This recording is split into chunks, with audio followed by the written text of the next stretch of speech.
Okay, let's start off. First of all, any questions about anything which came up over the last class or week, or any questions about life? Any questions? Okay, how many people got all 4 of the problems done? Raise your hand.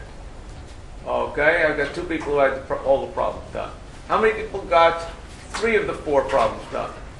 Okay, that's good. How many people got 2 of the 4 problems done? Okay, that's good. How many people got one of the 4 problems done? Nobody. How many got 0 of the 4 problems done? Okay, how many people got 2 or more of the problems done? A test to see whose hands are working. Okay, good. Okay, so that sounds good. Were there any interesting experiences on any of the problems? Yes? 2 of them.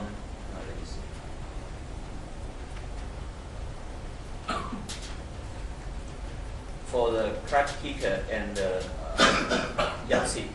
Yeah. These 2 problems, the problem statement says order doesn't matter. But for the programming challenges website, it cannot judge for different orders. It can only judge that. Okay, so what you're telling me is that some of them, the programming challenges judge did not work on your solution, you're saying? Yes. Okay, anybody else have that problem? Okay, if you did have that problem, send me mail to that effect, so I can go complain to to Miguel about that. Okay, so one question. Again, if you have excessive problem with one judge, you should be complaining to the you should definitely be trying the UVA judge as well. Are there any people who are only using the programming challenges judge? Okay, have any of you stopped because you had a frustrating experience, meaning you got to a problem, you tried to work on it, kept saying wrong, wrong, wrong, and you gave up? Okay?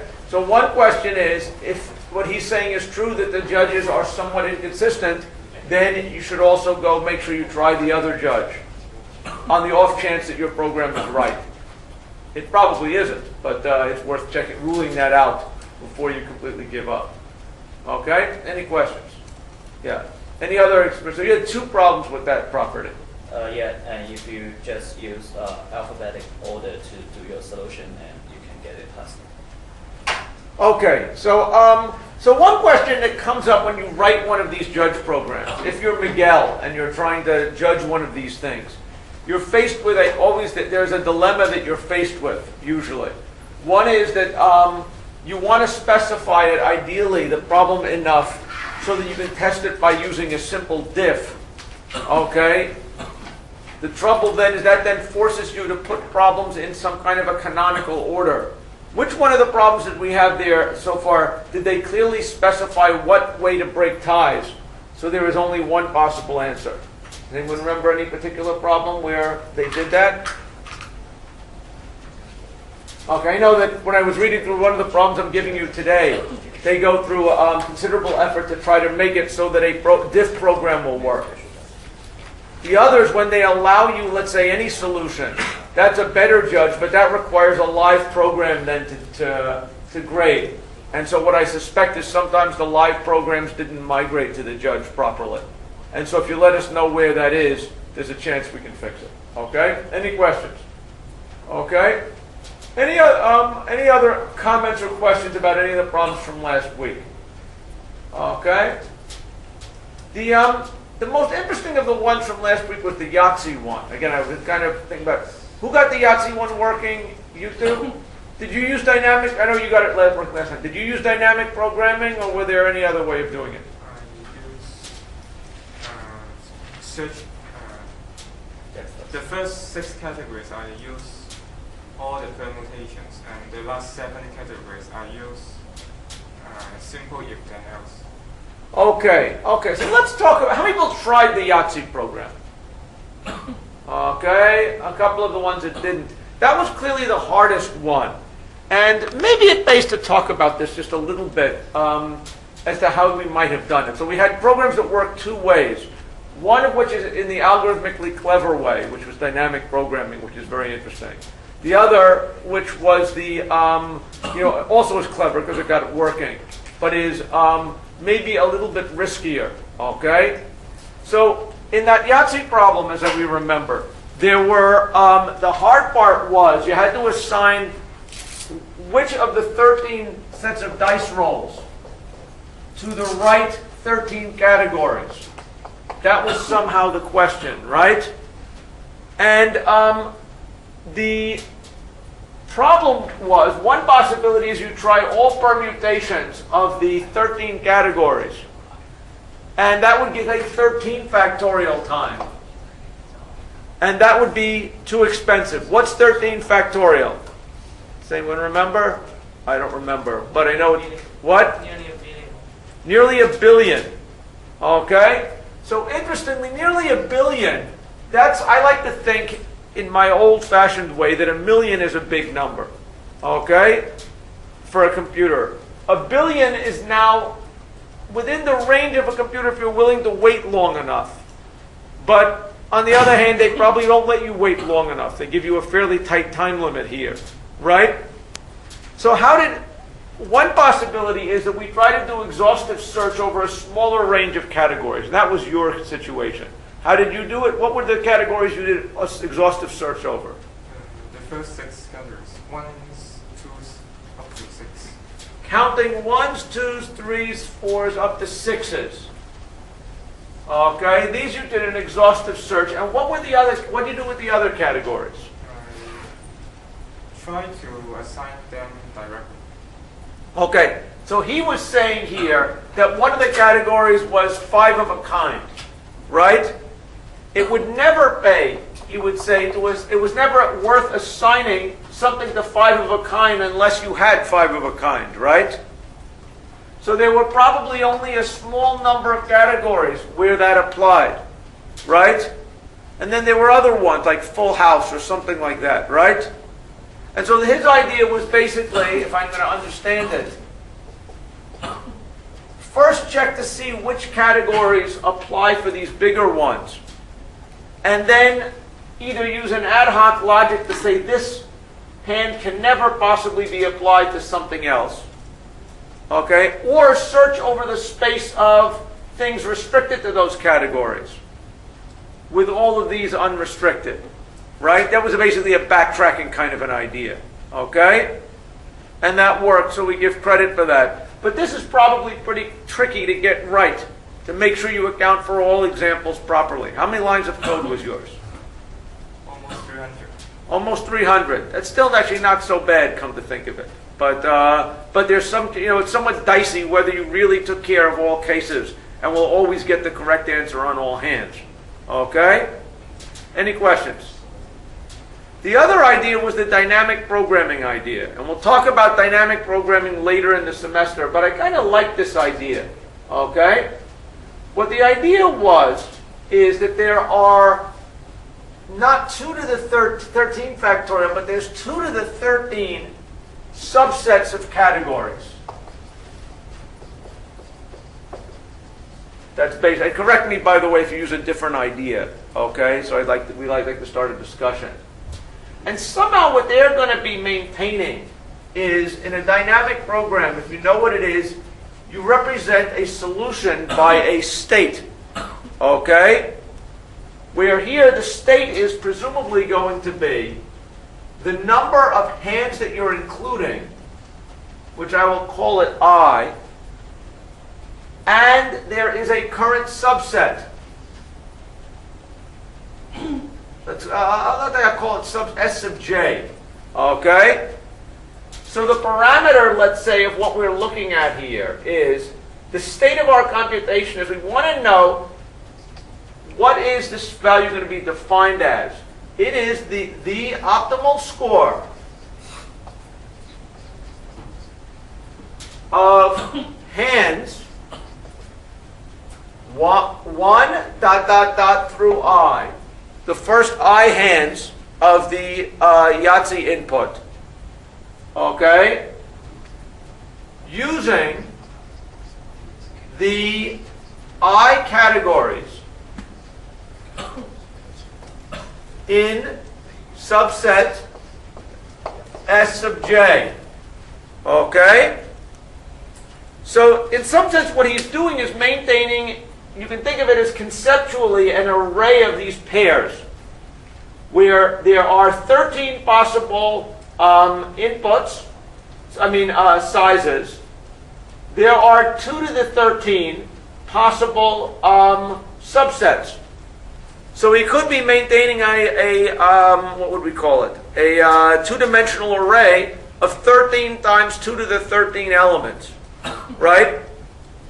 Certain of these 2 to the 13 elements represent subsets of I1s, right? A subset of a subset here is going to be representing which of the categories are being used in this solution. And for subsets where it has more or less elements in it than I, the optimal score would be probably 0, okay, or minus infinity or something horrible here, because you're not allowed to use that, right? And then he needed an update rule. How can we compute this thing in terms of smaller things? Okay? Yeah? Because of the bonus thing. So it would better exchange them so that make the stages ordered by the categories, not the hands. Because you have to count the first 6 categories to get a bonus. Well, no. What I'm saying here is conceptually what I think it's going to be. We need to come up with what the cost is here. You're saying that you get a bonus for use subsets that use all of the hands, right? That use all of certain hands, right? Those correspond to subsets with certain numbers of ones in them. Isn't that right? Or no? So tell me again what the bonus is. The bonus is that for the first 6 categories, if you get more or equal to 63 credits, you can get a 35 bonus. I see. So there's a way you have to factor in what is the cost of the bonus here. Yes. Okay? I think just add one more check on I is equal to 6 check if this set has a bonus. If it has just everything otherwise. Okay.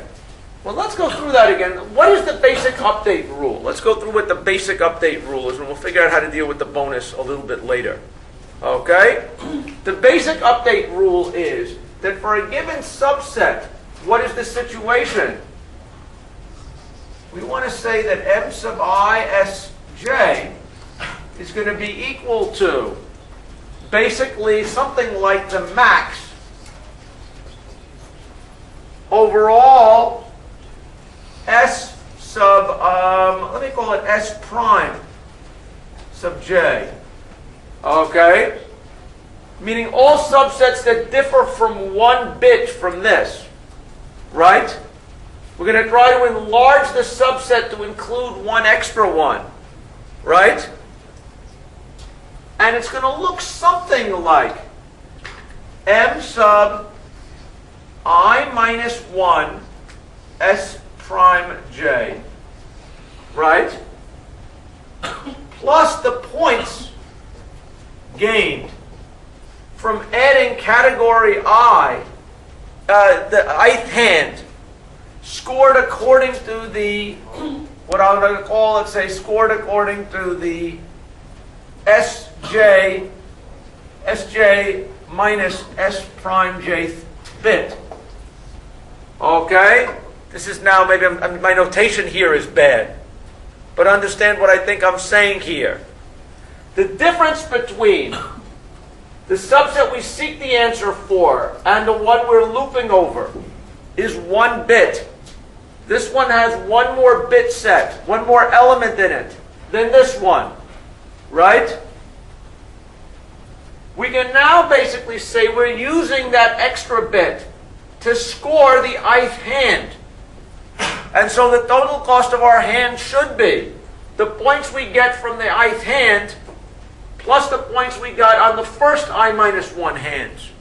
Okay? And this gives us a recurrence relation which defines the dynamic program. Any questions there? Now let's think about the bonus. What was the bonus idea? Tell me again what the bonus was. For the first 6 categories, if you got more than or equal to 63. Okay, so the question here is, in order to make this thing happen, you in some sense have to think about, okay, what was the, you have to think here about how many points do you get for setting that extra hand. And the problem here is that in order to decide whether you get the bonus, you need more information than just this, right?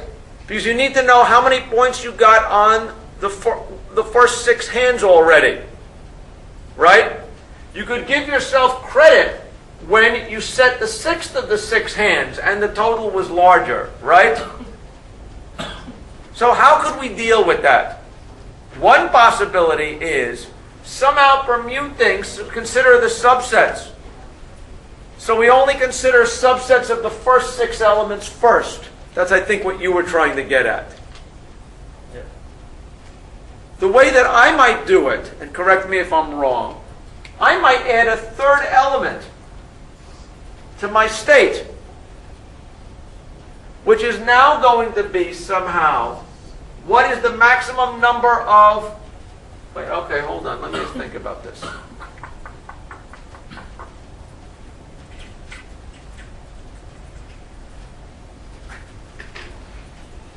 Okay, so one possibility might be to add a 3rd element to the state, representing the number of points. Points so far on the first 6 hands, right?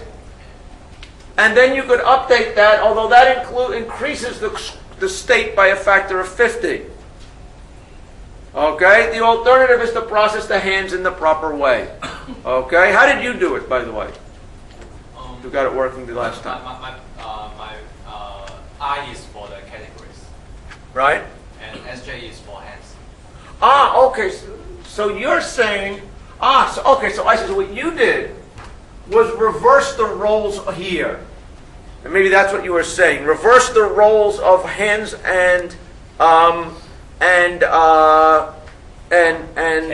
categories over what I'm doing. Exactly the same logic, but reverse the roles of these two. And that way you know when you've got the first 6 hands. That's clever. I like that. Okay? Any questions? Then you don't need the extra state. Okay? Any questions about that? This is a hard example of a dynamic program. Later in the semester we will see hopefully a lot of easier ones. Just if you're having confusion about what this actually is. Any questions? Okay, very good. Any other questions about any of the problems in here? Okay, so what I'd like to do now is to talk about this week's problems. This week's problems, let me just get my marker. This week's problems are going to be about problems on strings, character strings. And in one sense, character strings are easy and trivial, and you've already used them. On the other hand, there's some subtleties about how character strings are implemented and worked with that are worth probably discussing. Because all the problems in this week's set are going to revolve somehow around character strings. And I will say that in computers, there's 2 issues with representing strings.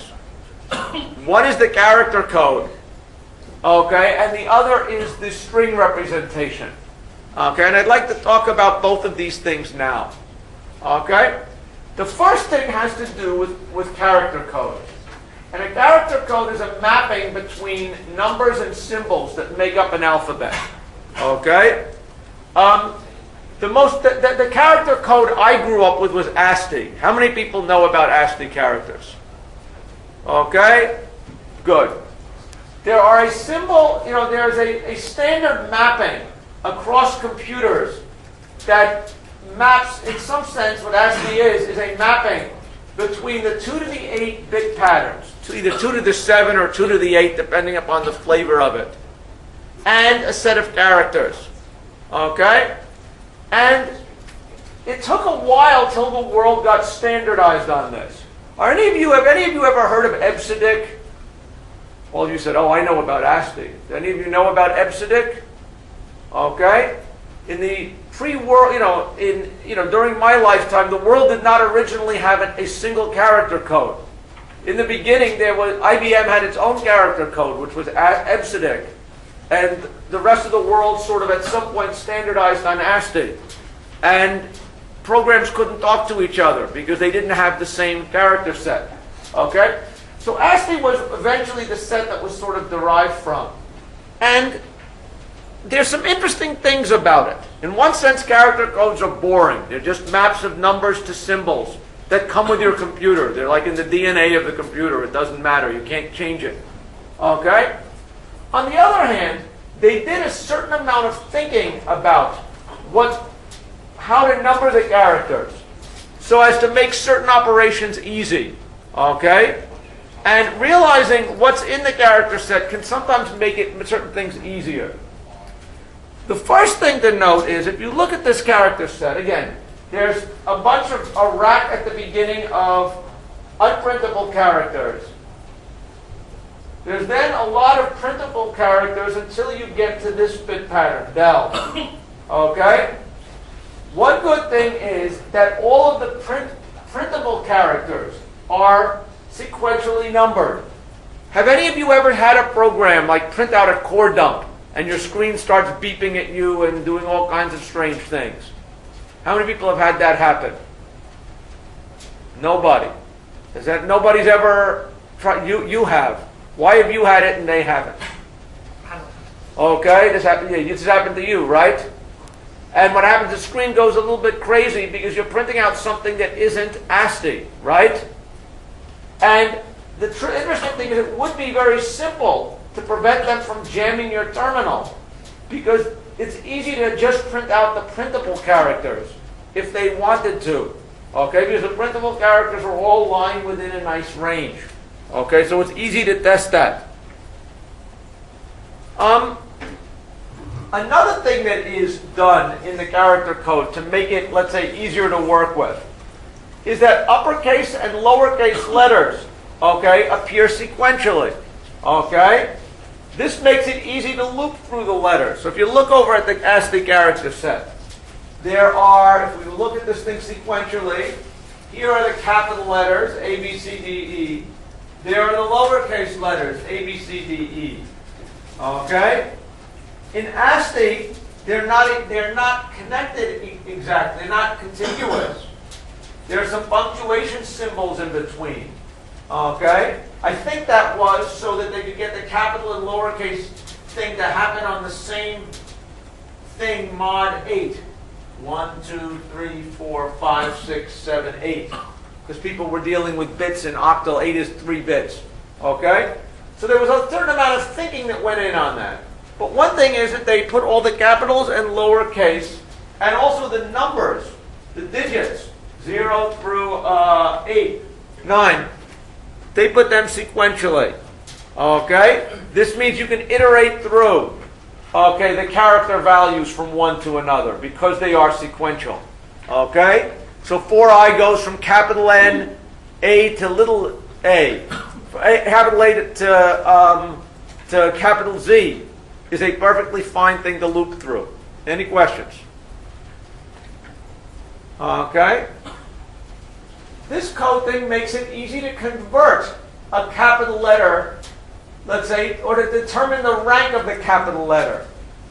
B is the second letter in the alphabet, right? If I gave you as input a letter, let's say I gave you a character variable, X, and you wanted to figure out what letter is it in? What is its rank among the letters? How would you go about doing that?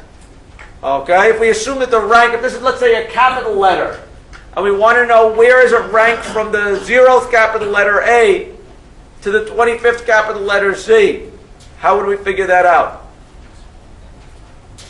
How would we figure it out? Someone with a hand. Yeah. Minus A. So if we did this thing minus capital A, that's how you would convert it to its rank, right?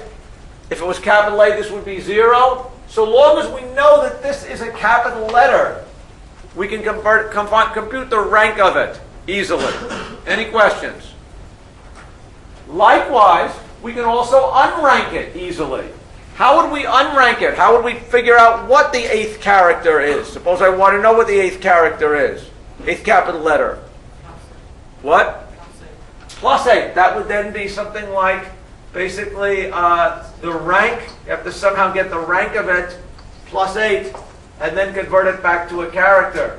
Okay? That would be a way of interpreting that. Any questions? Okay? This, I think you guys know about it pretty easily. How do we convert from uppercase to lowercase? Suppose I have a letter that is in uppercase, and I want to make it lowercase. How can I convert it from upper to lower? What do I have to do?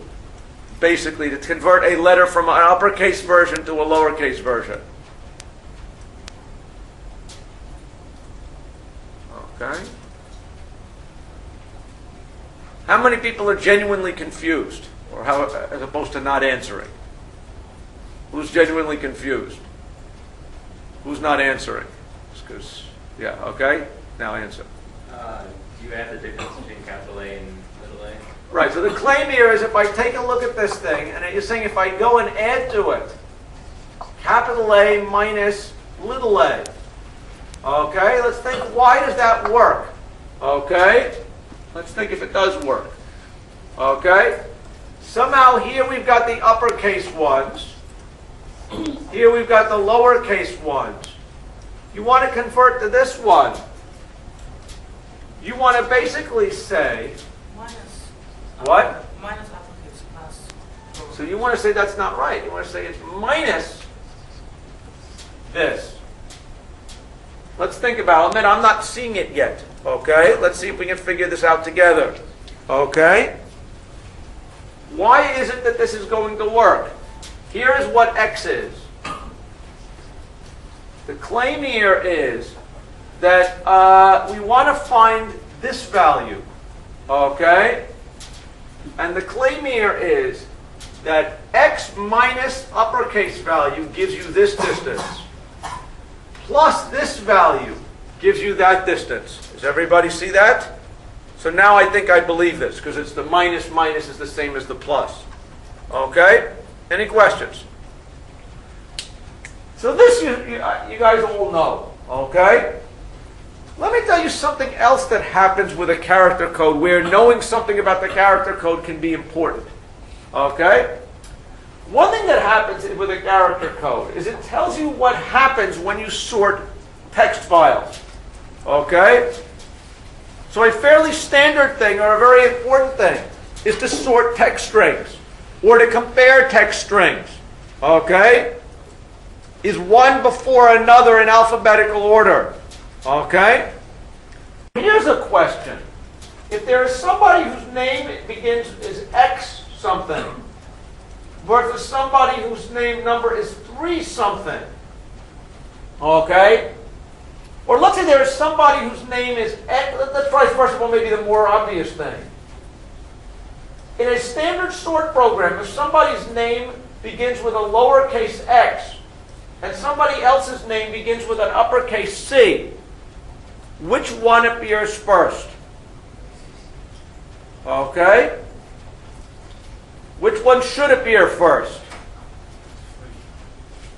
Well, it depends upon what you want it to do. Well, it's which one should appear first is a question of what you want. Which one does appear first is a question of the character collating sequence. The most obvious way to compare two strings for alphabetical order is left to right. Compare the code of one thing to the code of another thing, right? So if, let's say, ASCII is being used, which one of these is first? Which is first, X, C3, or C? Okay? It seems to me that the 3 is going to appear first. The capital C is going to appear next. And then the lowercase c would tend to be what the order that they would appear in, according to the ASCII sequence. Okay? Is that clear? And that's an argument that says if you don't want this to happen, okay, you've got to be, you're going to have to, when you specify a string sorting program, you're going to have to be careful to use a more complicated comparison function to determine what the ranking of these things are. Okay? If when you're sorting strings, you don't care about capital or small. Okay? That capital C is the same as little c. You've got to do that explicitly in your string comparison because that's not what will automatically happen. Any questions about that? Okay? Fair enough. The other issue about character codes that's interesting is that there tend to be built into them, there are two different symbols that probably, by the way, date back to old teletype machines. When I am old enough, by the way, just to give you an idea of this, that I used to, I actually learned how to program on a computer terminal that printed. Okay? There was no graphics, there was no screen. You would type on this thing, and it would, everything would, you would hear the machine go ka-chunk, ka-chunk, ka-chunk, and it was all one strip of paper that was fed into the machine. Okay? This was an old teletype. A lot of the issues about what character codes are go back to these days. And one thing is that there is a new line character, and there is a carriage return character. And exactly how these get determined or interpreted are somewhat, those made sense, I guess, in a case where there was physically a carriage that was moving around, like on my teletype. But there isn't physically a device that is moving back and forth. So Unix interprets new line and character in a different way than Windows does. Has anybody ever moved a file from Unix to Windows and seen a lot of blank files here? Has anyone ever moved a file from Unix to Windows? Okay, everyone. Has anybody found something weird with the extra blank lines inserted? Okay, why is that? This is the reason. Okay, that somehow that what a character, the convention of what a new line is different between the two of them. Okay, an example that even if the character set is fixed, the interpretation of it is still not completely uniform. Any questions about that? Any other questions about character codes? Okay, at least the traditional character codes. Now, today, more modern character sets, back in the old days of the teletypes, they assumed that everybody who used a computer was using English, and that was fine. Okay? Now, somewhere along the line, they discovered the rest of the world. And to do that, they developed a new character encoding called Unicode. How many people here are familiar with Unicode? Imagine more of you. None of you. That's a good question. Okay? First of all, are there any other character sets that people are familiar with here? Okay? I don't know what people are saying here. Okay, so how familiar are you with Unicode? That's a good question. How familiar are you with Unicode? I know something about Unicode, and I know when you process something and you're coming up some weird characters, you can try to change Unicode. Right, okay. Okay, so basically, first of all, what is it? Basically, we agree that it is a more sophisticated character encoding designed to have allow larger amounts of, a larger set of characters. In principle, they want to be able to specify every symbol that's possible in any language on Earth. Okay? So that's the principle here. Now, ASCII got away with 8 bits. Because 2 to the 8th was 256, and that was more than enough symbols for English. If you use 2 bytes, how many symbols can you represent in 2 bytes? 2 to the power 16, which is about 64,000, right? Is 64,000 symbols enough to represent the all the characters in the universe? Apparently not. Okay, I mean, I know how many characters are there in Chinese? More than 200,000. 200,000. So it's not even sufficient for Chinese. So they in fact even allow a 3-bit encoding per symbol. And that's enough for Chinese. What's 3 bytes? I mean, 3 bytes going to give us?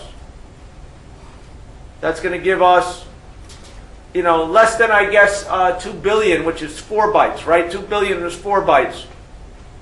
How much is 3 bytes? What is 3? Somebody with a calculator. That's interesting. What is 2 to the 24th?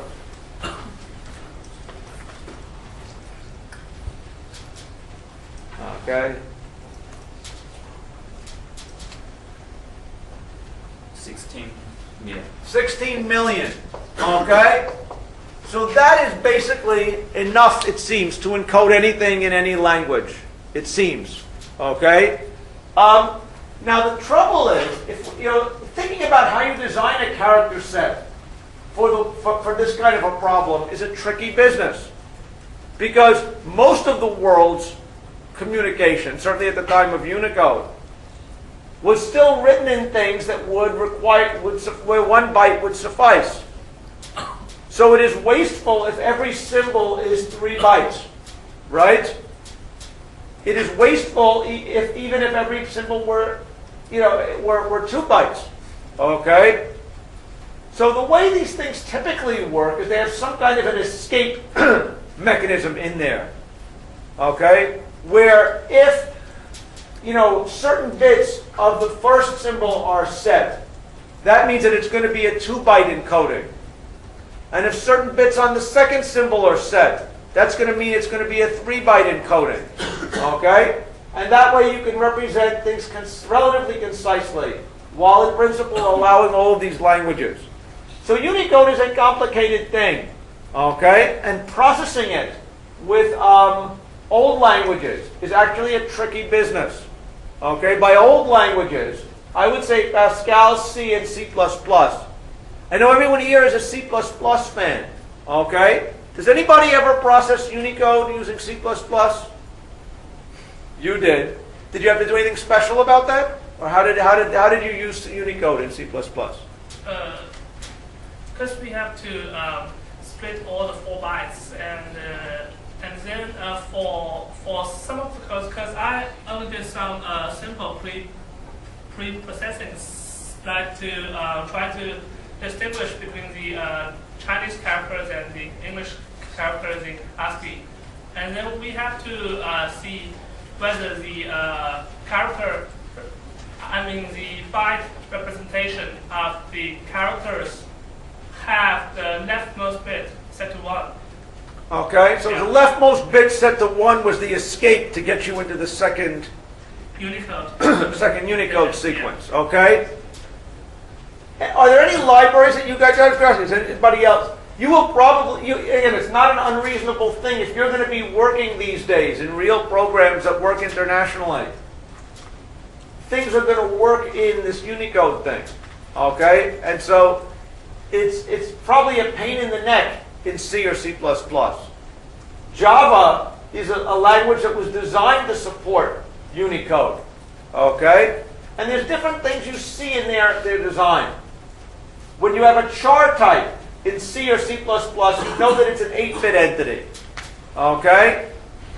When you have a character type in Java, I think they default it to be a 16-word entity. Okay? So that you're able to, in principle, everything that's characters that are processed in C or in Java are thought of as Unicode things. Okay? Any questions? Any questions about Unicode or what these character set issues are? In programming contest world and for the judge, everything is going to be an 8-bit entity and you're not going to have to worry about it. But recognize that in the real world there are these issues, okay, that would complicate dealing with other things. And I will tell you, by the way, that HTML uses a different encoding. There are some web standards for foreign language character encoding, which are different than Unicode. So it's actually relatively hard. We have some research projects where we scrape things from web and try to make sense of them. And we run into there are problems that we come up with if we don't have the understand what the right encoding scheme that they're doing in. Because if not, it's impossible to interpret it. Any questions? Okay, so much about character codes. The next fundamental thing in understanding how strings work in a language is how they are represented. Okay? Your favorite language is going to represent a string data, probably has some kind of a built-in string data type. Okay? How your language represents strings involves certain design decisions that they made. Okay? And there's certain issues, again, some subtle issues about what you can do with strings, which differ from language to language. Okay? So what ways can your favorite programming language represent strings? How are strings represented in C++? Someone with a hand who knows this. Okay? Well, how are they represented in C? Okay, the standard C internal representation of a string is what? It's an array of characters. Okay? So in C, if you want to represent a string, like let's say Skiena, good string. How do you represent it? It's stuck in an array of characters. But because in C there weren't notions of bounds of arrays particularly, how do you know when a string ends? When you have a null character. What is a null character? That's ASCII 0, which means all 8 bits being 0. Does everybody say that? So the way that, that C represents it is a null-terminated array. Okay? And how many people who've ever played with C strings have ever made the mistake of forgetting to put in the null character? And see, oh, a lot of people, right? And suddenly you print out your string and what do you get? You get Skiena, garbage, right? Because what happened? It read past the memory, past the end of this character, until it found another null sitting there and didn't know where the string had ended. Okay? Any questions? That's how it's represented in C. Another representation for strings that is sometimes used is the array plus length representation. A string consists of two different data strings. One is an integer, one is a count of how many characters are in it. 1, 2, 3, 4, 5, 6. And then you've got an array of the 6 characters. Okay? And this tells you somehow, when you point to the beginning of this thing, okay, it knows where the string ends because it knows it ends 6 bytes from where it started. Does everybody see that? And there is no explicit null here. That is another way to represent it. Okay? This is something like what I believe Java does. Okay?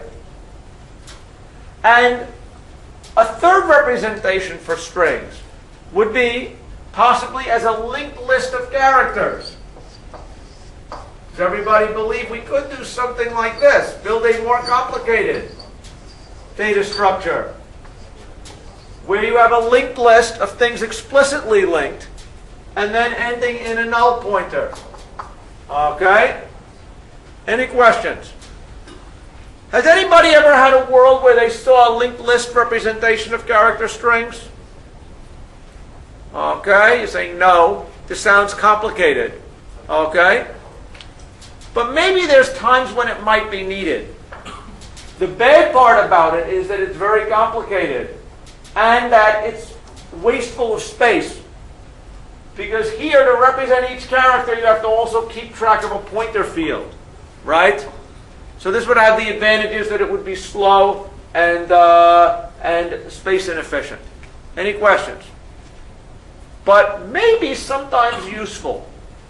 Why might this kind of a representation potentially be useful in some application? Would there ever be any possible advantage you could get from this?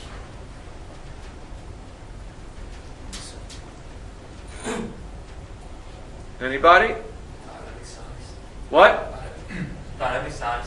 So one thing is this is dynamic size. So if let's say that my name was spontaneously growing and I kept having ends, my ends kept repeating. Okay?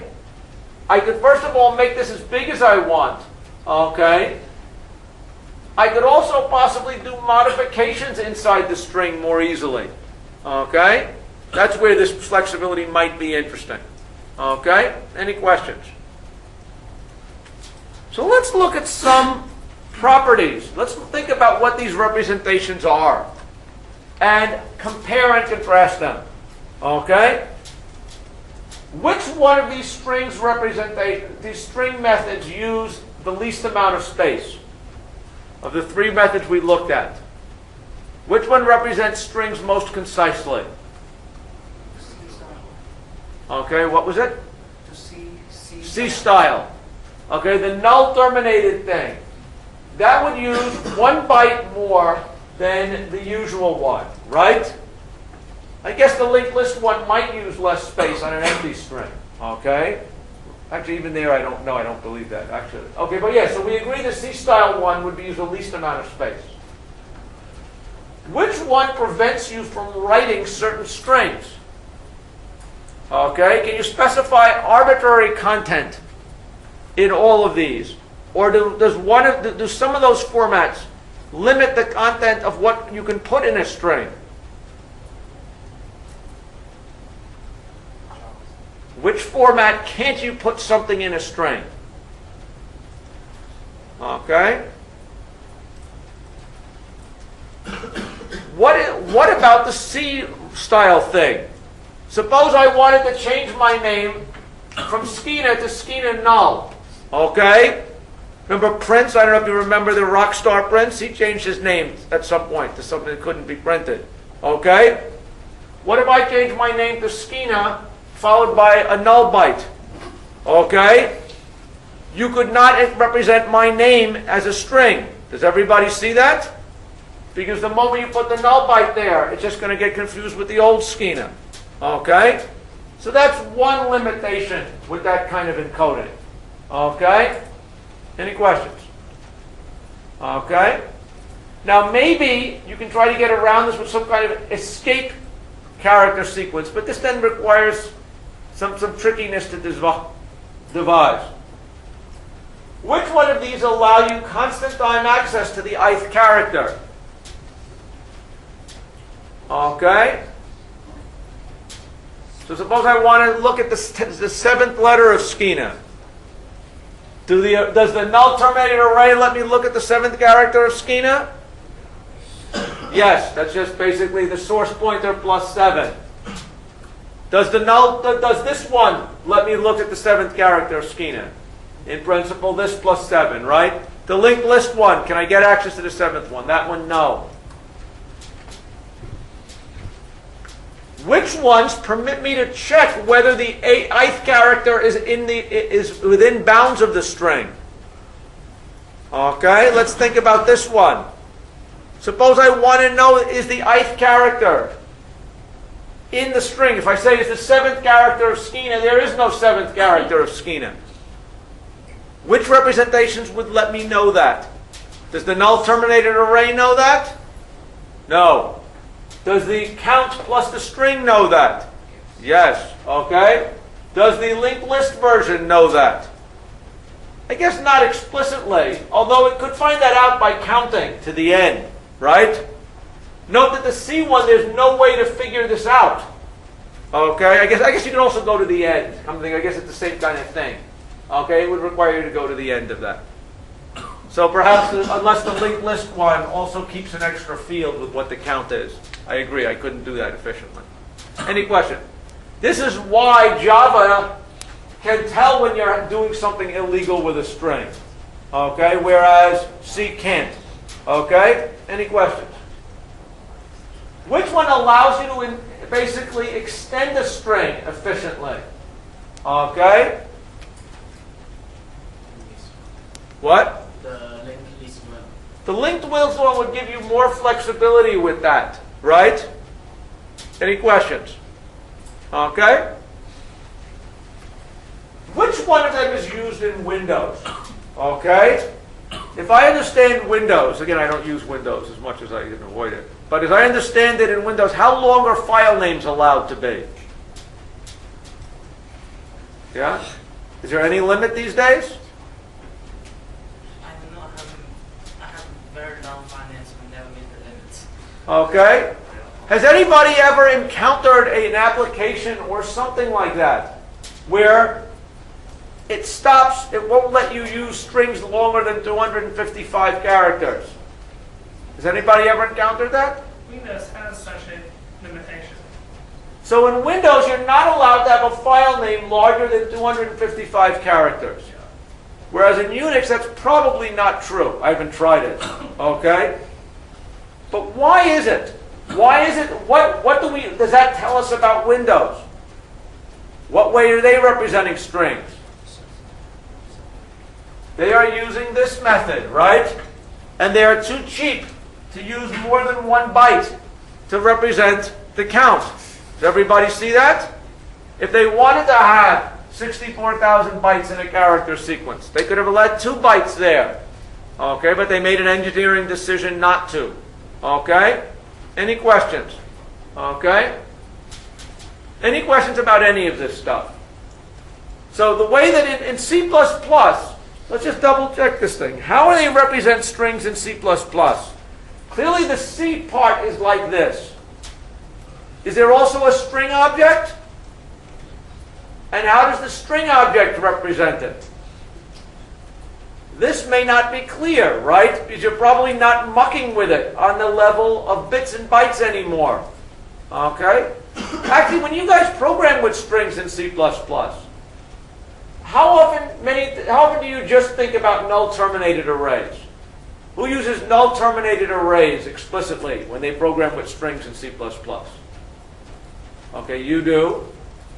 None of you do otherwise?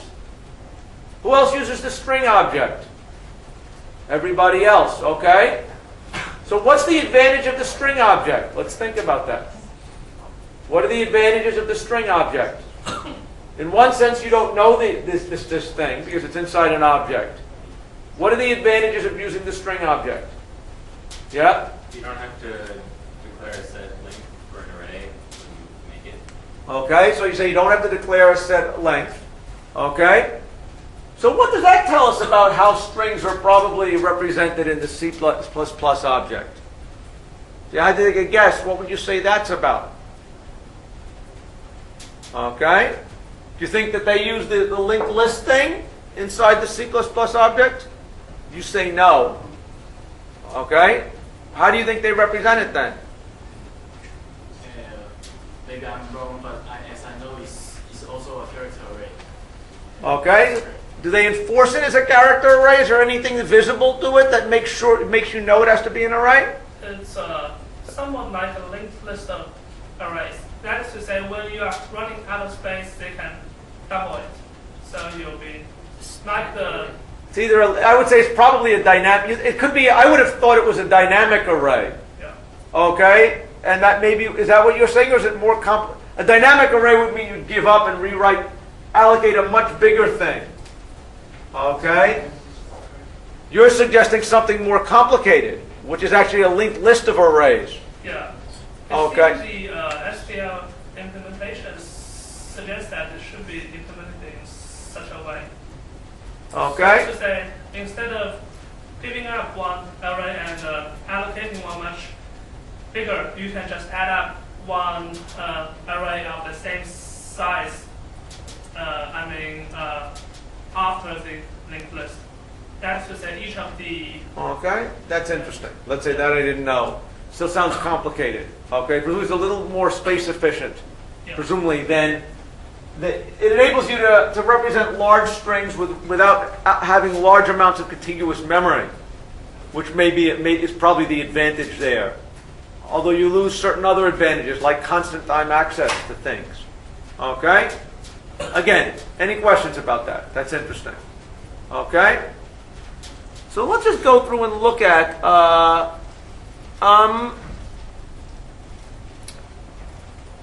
maybe I won't talk about this now. So, what are the ways that you access strings? Okay, only one person in the class admits that, like me, they would use old-fashioned C strings. Okay? There are different, your language that you use has some libraries for playing around with C things. Okay? With string things. So what are the libraries that matter? Well, first of all, there is a character library in C. The character library has a lot of simple conversion functions, enabling you to test whether the properties of a character. Is it uppercase? Is it lowercase? Okay. Is it a digit? Is it a punctuation symbol? Is it printable? To convert from upper to lowercase. Okay? So, if you don't know about this library, this is a useful thing to know about. Because although we can remember these conversions, we saw that we got the conversion wrong the first time we tried it. Okay? And so it's probably safer to use a library function for that. How many people are used to the C-type library? Who's ever used this? Okay, a bunch of you. How many people have never used it? Okay? So keep this in mind for today, for some of the assignments. There are ways to convert it that might be worth using the library for. There's also a string library. Okay? And this is for working on C-style strings. Okay? And the library functions that I'm most familiar with are things like string copy, that make a copy of a string. Okay, given as input a pointer to characters and a pointer to a blank array, copy it over. String length. What is the length of a string? That is a useful thing. Okay? Any questions about that? Okay? They had some other search routines, like how to search for is a string within another string. Okay? Or to iterate through the words in it. These I frankly never figured out how to use, but I know that they are, people use them. Okay? Any questions? So you should know that there is a library. On the other hand, if you guys are C++ people who all prefer working with the C string object, okay, you should recognize that there is this class and that there are lots of different methods on there that are interesting. The ones that I noticed as being interesting. One is there is a way to get a C-style string. Okay? So from my point of view, if I wanted to get out of the object and just get my string of bytes, that would be one way to do it. There is a way to get access to the ith character. Okay? There is a way to delete a hunk of the string, to append to the end of the string, to insert a new substring at a particular position. Okay? To search the string, either from left to right or right to left for a particular pattern. Okay? One slide I didn't get into was how do you search in a string, but maybe we'll talk about that maybe a little bit more next class. Okay? And to iterate through for all of these things. Any questions? So C provides C++ provides various utilities to let you go and manipulate strings. Any questions? Okay, this may all be boring and obvious to you guys, okay? But I just want to make sure we're on the same page. Okay, Java, we don't have people in here who seem to be using Java. The important thing that's interesting and different about it is that it does work with Unicode strings, okay? And also gives you ways to do more sophisticated library functions on strings. So my programming contest people back at Stony Brook, they like using Java. And one of the things that they like about it is that there are all kinds of classes for doing things like parsing regular expressions, parsing dates, parsing all kinds of special things that are sort of somewhat tedious to write by yourself. So if you know what you're doing, okay, if you're multilingual, okay, there are certain things that become easier to do in Java because of that. Any questions? Okay. So what I'd like to do for the rest of the class is to introduce the problems of the week. Any questions or comments first? Okay. So like past weeks, we have 4 problems this week. What are they? We'll go take a look over here. First one is something called, actually no, I think I can go to this, it's probably better. First one is something called Where's Waldorf? And in this problem, you are given a grid of characters, okay? And you are given a dictionary of words. Your basic problem here is to write a word search program. Does everybody see that? And in a word search program, here, where's Waldorf in here? And all Waldorf is here. Can anybody find Waldorf? Looks like here's Waldorf. No, it's not. Where's Waldorf? Right now. Diagonal. Right now. Diagonal, yeah. Waldorf. There's Waldorf, not Waldorf. Okay, I hadn't noticed that. Okay? Waldorf. Okay? So you're allowed to search in any, either it can be done horizontally, vertically, diagonally, or backwards. So there are actually 8 possible directions where you can search for it. Okay? And your job here is to return the occurrence of the word, and in particular, the first occurrence of the word, according to the rules that they describe here. Remember we talked a minute ago about how the question of whether the programming challenges judge would break on certain examples. To avoid making it unambiguous where you find it, they specify what that is. Any questions about where's Waldorf? Okay? That sounds pretty easy, but let's see what happens when people try to do it. The second one that we have to do is Crypt Kicker 2. Okay, how many people got Crypt Kicker 1 done? Raise Crypt Kicker 1. How many people didn't get Crypt Kicker 1? Okay, we get another chance. Here is again another one that problem that's also going to be working on a plain text, a character substitution cipher. The trouble is here, the input, before the input was what? The input was a set of words and an encoded sentence. Here it's a little different. Here they're only giving you encoded sentences. But they're going to promise you that one of those sentences corresponds to the English sentence, "The quick brown fox jumped over the lazy dog." Now, what is interesting about the English sentence, "The quick brown fox jumped over the lazy dog"? How many people have heard of this sentence? Okay, so what's interesting about it? All letters appear once, okay, and it's one of the shortest sentences with that property. Okay? Probably the shortest interesting sentence with that property. It's probably some crazy sentence that has a shorter one. Okay? So what does this tell you? In this case, you want to decrypt this entire message. But the one thing that they're telling you is that, that because one of them you know is "the quick brown fox jumped over the lazy dog," if you knew which sentence that was, that tells you what the encoding is. Okay?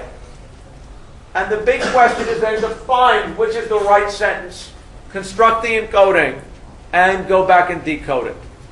Any questions about this one? Okay? Any questions about this particular problem? Okay? Let's move on.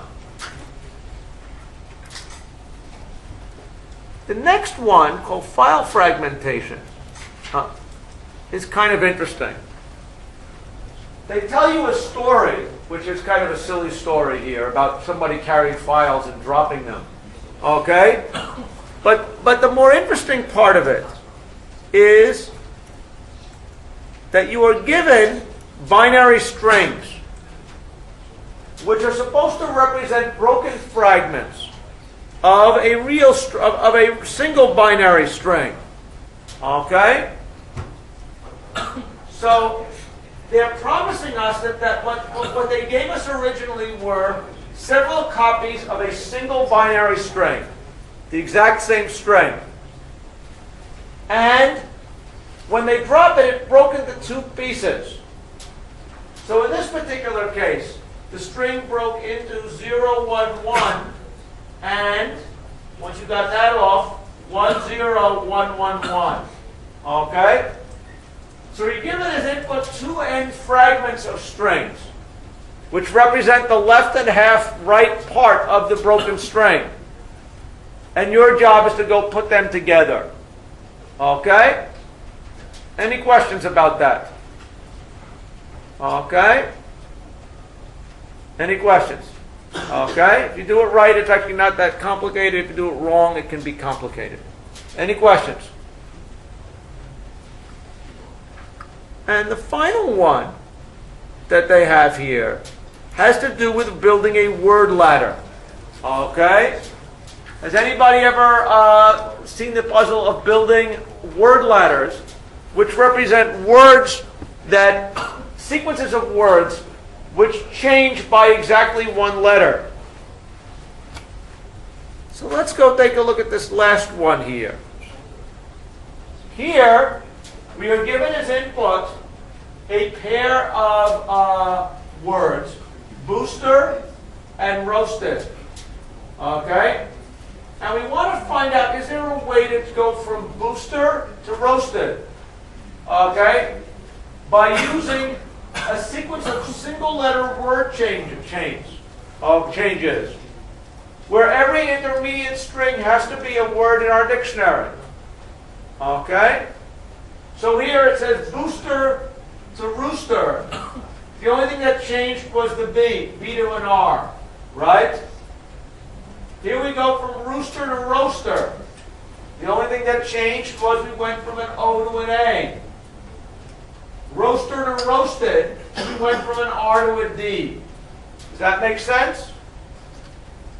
So the input here is a dictionary of words, and they say there's up to 25,000 of them. There is a start and end word. And your job is to find, okay, is it a word ladder or the longest word ladder? Or the shortest word ladder? What is it?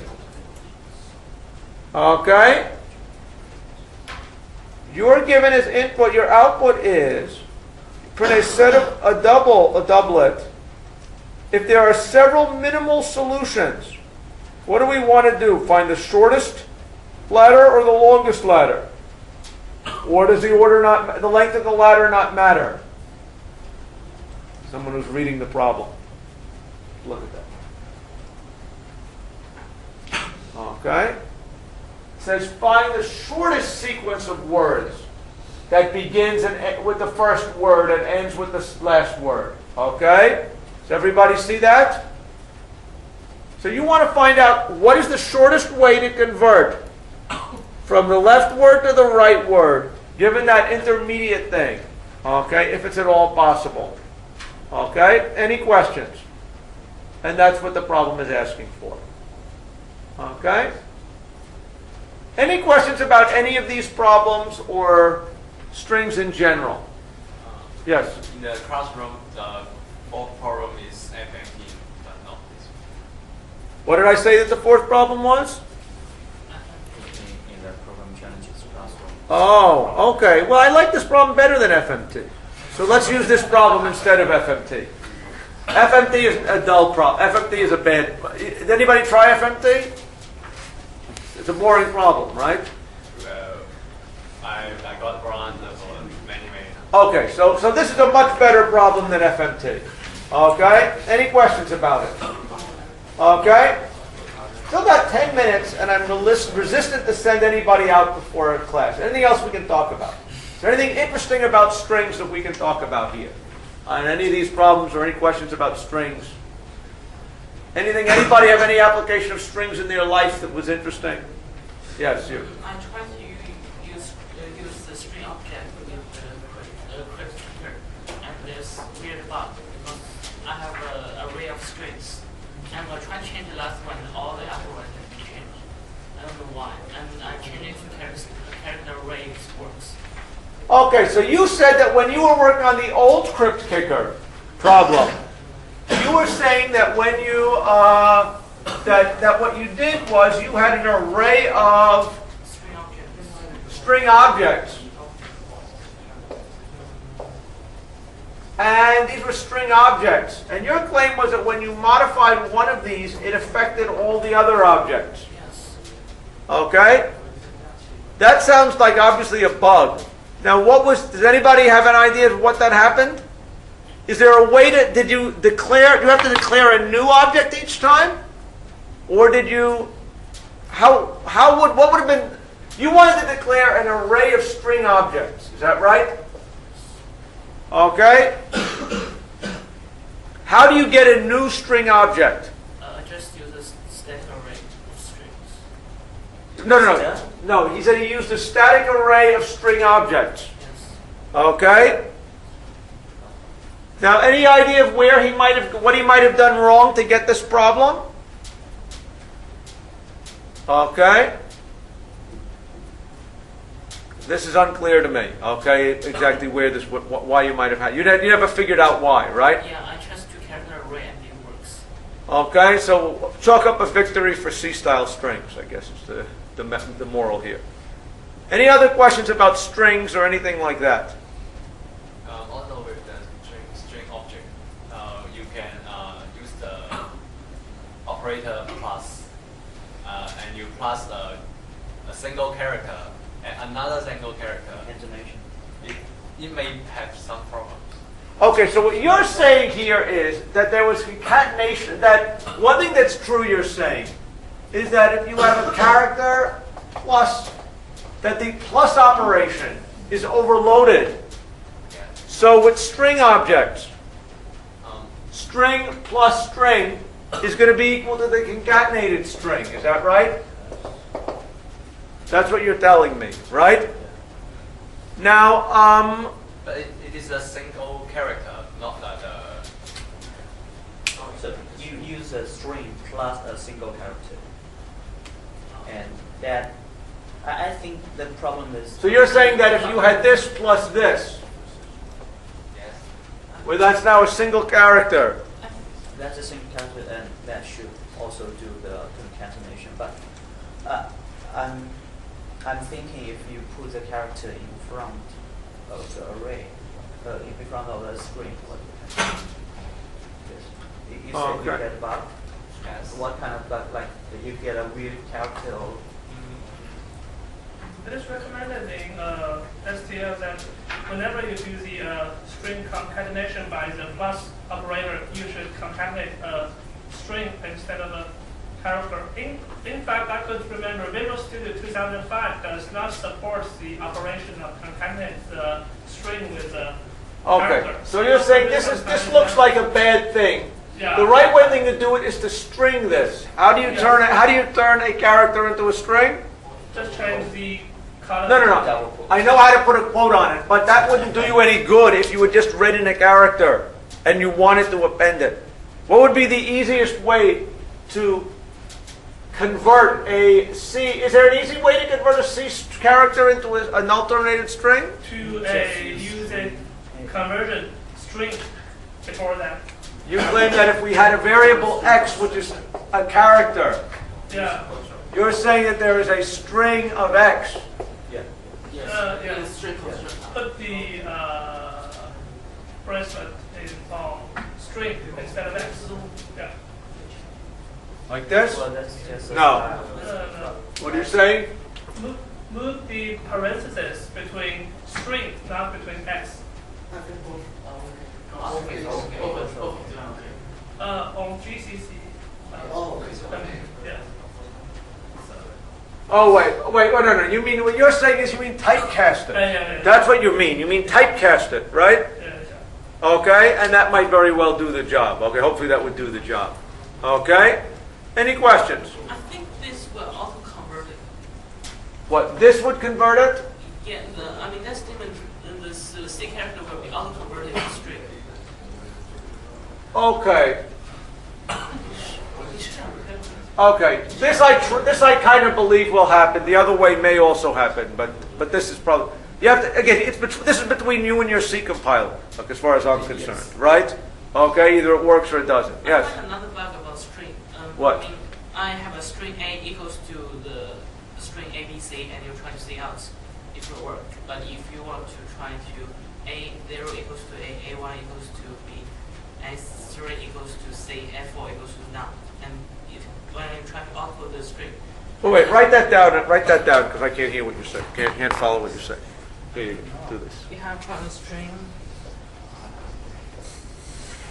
A equals to A, B, C, and you try to see out A, it will see out A. See out, right? A and it will work. But if you try to A 0 equals to A1 equals to B, A3 equals to C, A4 equals to 1. I'm trying to see out nothing works. Okay, well, what you're saying here is that the stream, the cout stream, is expecting, is this a string object? Yes. It's expecting a string object, it's not expecting a C-style string. The problem is that he has not defined the length of the string before he actually accesses the A1 or A2 or A3. He needs to define the size of You mean the string is stored as a length and the string? Yes. But the point is that you need to define the length Yes. before you can actually write anything into the array. Yes. I think we string should not is average. get any implementation of the string class because Right. String class is like this. Yeah. Well, okay. I think that will explain why this will happen. Okay. They all Well, share this is the- showing that this is showing that this is this is clearly bad karma. If you are declaring a string type object, they don't tell you what they really don't guarantee a particular implementation of that. It would seem to me, right? I mean, even though you know the implementation, you should not do this because the class, the overall concept is that you can always change your implementation. Right. C is a language for doing dirty things. C++ is not supposed to be a language for doing dirty things. This would be a dirty thing you're doing with a C++ object, right? And that's why you're probably having this problem. I think the string stores like just like Java, the first word. Well, okay, but the question of why you need to know that is a bad idea. Okay? First of all, if it stored it like Java, then notice that still you need to update the count. Okay? So bottom line, this seems like the wrong idea. If you want to manipulate C strings, you got to malloc your array and deal with it like a regular array. I'm not sure that the string object supports a way to change the length. So I would say don't play with, if you want to change the length of a string, how do you change the length of a string in a C++ object? Resize. You say resize. Okay? So that would be one argument as to how you might do it. Okay? Any questions? So that's the moral, and I'll let you go after the moral. Basically, if you want to manipulate bits, use a C array, then you know what you have. It's a char array, you know what you're dealing with. If you want to use a string object, then you live with it as a string object. Okay? If you want both, there was a way to get a C string returned from a string object. But then you're free to manipulate it as a C string, but it doesn't go backwards. Any questions? Okay, good. So work on these 4 problems. I will try to remember to change it, but doublets is the right answer, not FMT. And we'll work on that, and we'll talk about it next class. Thanks for your attention.